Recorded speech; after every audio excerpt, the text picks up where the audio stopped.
নমস্কার। মার্চ মাস কবিতার মাস। মার্চ মাসের কবিতা পাঠ পর্বে আমরা আজকের এই ভিডিওতে বেশ কিছু খ্যাত অখ্যাত, সিনিয়র জুনিয়র, পরিচিত অপরিচিত, অতীত বর্তমান বিভিন্ন রকম কবির কবিতা ইতস্তত পাঠ করব। প্রথম কবির নাম নীলিম গঙ্গোপাধ্যায়। তিনি একাধারে কবি, গল্পকার এবং কবিতায় সুরারোপ করে তিনি কবিতাকে গানে রূপান্তরিত করে মানুষের কাছে পৌঁছে দেবার একটি জনপ্রিয় কাজে এবং জনপ্রিয় অথচ কঠিন কাজ, এই কাজে ব্রতী আছেন। কবি নীলিম গঙ্গোপাধ্যায়। মন পুকুর। মনে করো জঙ্গলের নির্জন ঘেরাটোপে তুমি গিয়েছ পায়ে চলা অস্পষ্ট পথ ধরে, অথচ তেমনটা দেখলে না যেমন ভেবেছ।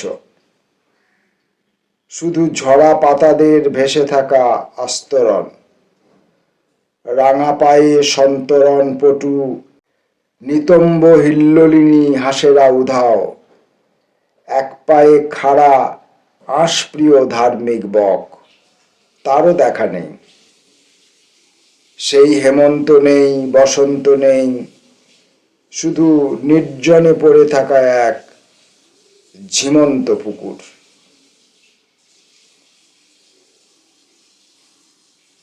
অনিন্দ্য রায়। ডাক্তার অনিন্দ্য রায়। একসময় অনিন্দ্য রায়ের প্রচুর কবিতা আমরা পড়ার সুযোগ পেতাম। ইদানিং তাকে খুব একটা দেখা যাচ্ছে না বা শোনা যাচ্ছে না। অনিন্দ্য রায়ের একটি কবিতা, আমরা দল বেঁধে জঙ্গলে বেড়াতে যাই, আসলে যাই না। গাছেরাই আমাদের তাদের ঘরের পাশে নিয়ে যায়, দিন কয়েক রাখে। এ হলো গাছেদের উদ্যান চর্চা, আমরা ভ্রমণ বলে ভুল করি।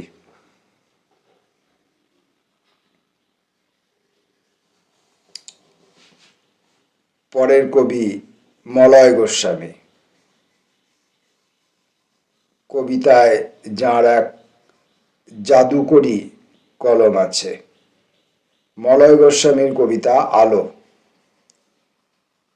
সাপের জিভের মতো আলো জীবনে ছড়ালো বলে ঘুরে বসি অভিমান নিয়ে। এই তো জীবন বলো, আলোর মধ্যে হিস হিস। ভালোবাসা ফিরে গেছে ঠান্ডা সাপের মতো চলে। এবার অপেক্ষা করো, গাছের ছায়ায় বসে নির্নিমেষ চেয়ে থাকা দূরস্থিত মেঘেদের দিকে। সাপের জিভের মতো আলো, তার মানে এ কি হয়? হিংস্রতার সরু ঠোঁটে লণ্ঠন ঝুলিয়ে দিয়ে গ্রামে গ্রামে হেঁটে গেছে দুর্দান্ত ডাকাত। সেসব হিমানি আজ পুরোপুরি ফাঁকা।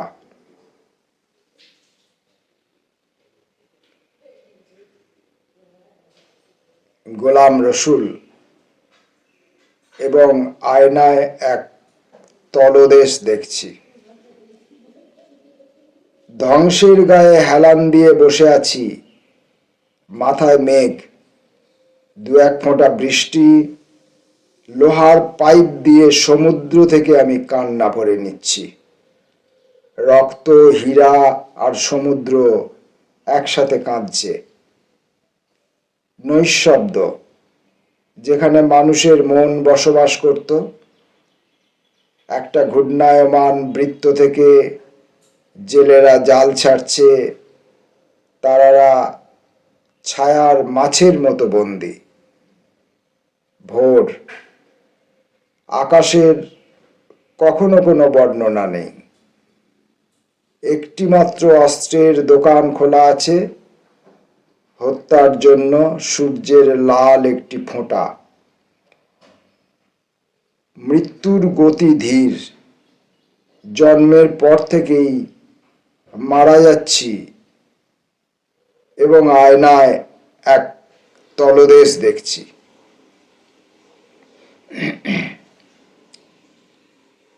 পরবর্তী কবি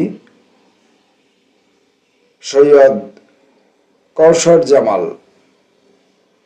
আলোর স্পর্শের মতো। আলোর স্পর্শের মতো ঢেউ, যে আলো আধার ছিঁড়ে দুহাতে কুয়াশা ছিঁড়ে আসে। যতদূর দৃষ্টি যায় ততদূর এসেও বহুদূর পথ চায় চোখ, আকাশ মুছেছে মায়াঘোর।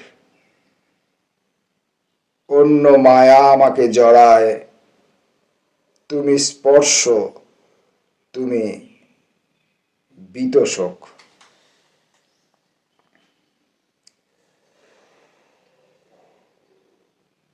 মার্চ মাসের কবিতা পাঠ। মার্চ মাসের কবিতা পাঠে এবারের কবির নাম গীতা চক্রবর্তী। পলাশ চেয়েছি। বসন্ত, তোমাকে দোষ দিতে চাইনি, পাশে দাঁড়িয়ে পলাশ চেয়েছি। মনের ভাষায় কথারা বহিরাগত থাক, ছুঁয়ে থাক দৃষ্টিভ্রম মরীচিকা। জীবনমুখী গানে গানে হারানো সুর খুঁজেছি। বসন্তের মৃদু বাতাসে সংযত হয়ে মাখতে চেয়েছি আবিরের রং। তবু মনে হয় বেবাক হাতছানি, সেই তো ঝরে পড়া শায়িত শিমুল। প্রেম প্রতিবিম্বের আলক্ষ্য হয়ে থাক চিরন্তন বসন্তের কাছে। বাংলা কবিতার চিরকালীন সময়ের এক উজ্জ্বল নক্ষত্র অরুণ মিত্র। জনম দুঃখিনীর ঘর। দুব্বার কয়েকটি ছোপ, ধানের গুচ্ছের একটু ছটা, কয়েকটা দোয়েল ফিঙে টুনটুনি, নরম হাসির আভা।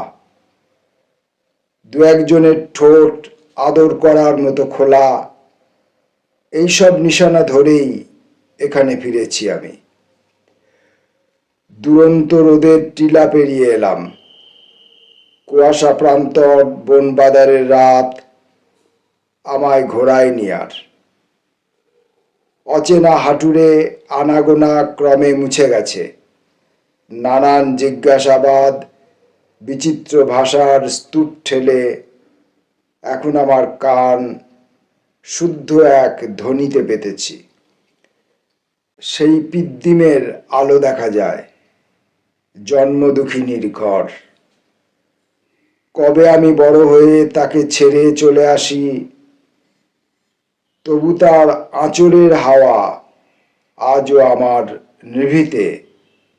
ঘুমের সময় যত গল্প ছিল আমাদের, অন্ধকার ভরাত যা সবই সে তো রূপকথার। তবু দুঃখ ঘোচানোর গোপনতা নিয়ে গল্পের রাতের মধ্যে অভিভূত আমরা ঘুমোতাম। তারপর একদিন বেরিয়েছি সন্ধ্যার সীমান্ত জোড়া পাহাড় ডিঙিয়ে। কত দূর চলে গেছি, বিভূই মনের মধ্যে পথ খুঁজে কতবার দিশেহারা। রূপকথার কোনো দেশ দেখিনি তো। আজ দুব্বা, ধান, পাখি দেখে, ভালোবাসার দু একটা মুখ দেখে এখানে ফিরেছি। পিদ্দিম জ্বলার একলা ঘর, ওই আলো অন্ধকার আমার নাড়িতে বাজে। আবার শ্রবণ একক স্বরের স্থিতি পায়। ভাঙাচোরা বুড়ি গলা, বিশুদ্ধ অতল স্পর্শ ঘরে ফিরতে বলে ডাকে। সলতেটা নেভার পরও এই ডাক ঘুরতে থাকবে, যতক্ষণ না আমি রাত্রিরের গল্পগুলো মনে চেপে আবার দাঁড়াবো গিয়ে দুঃখের দুয়ারে।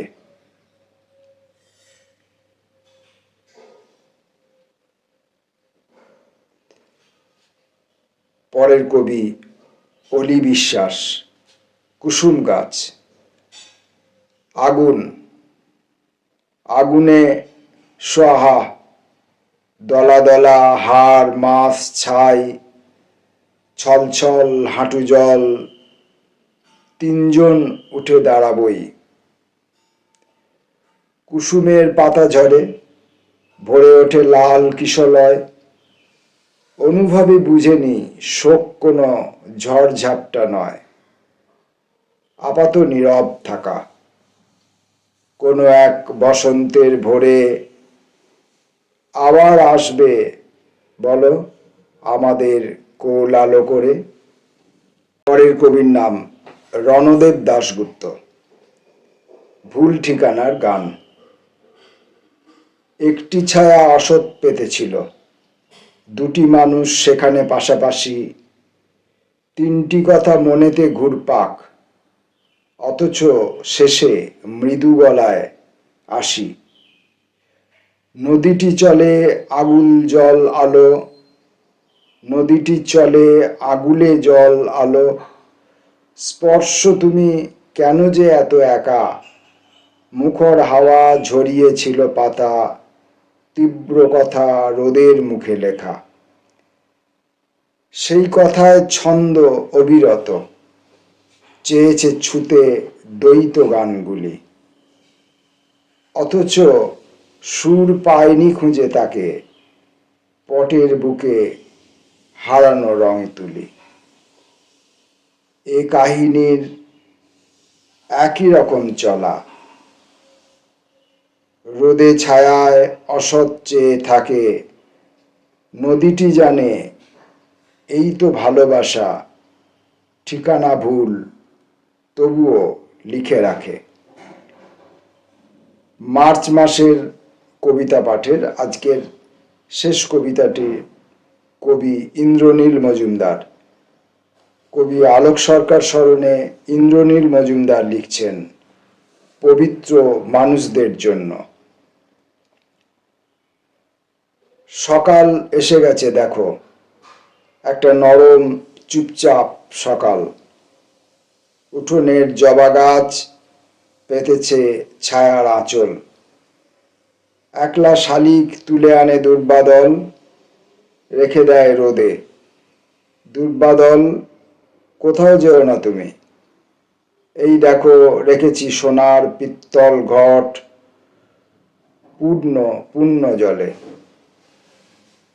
এনেছি আমের পল্লব, কোথাও যেও নাকো তুমি দুর্বাদল শ্যাম।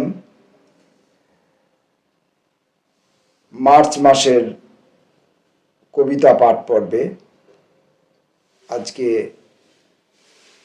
খ্যাত অখ্যাত অতীত বর্তমান প্রবীণ নবীন বেশ কয়েকজন কবির কবিতা পড়লাম। এর মধ্যে অনেকজন কবিকেই আমি ব্যক্তিগতভাবে কোনো চিনি না বা জানি না। আজকের কবিতা পাঠ এই পর্যন্ত। নমস্কার।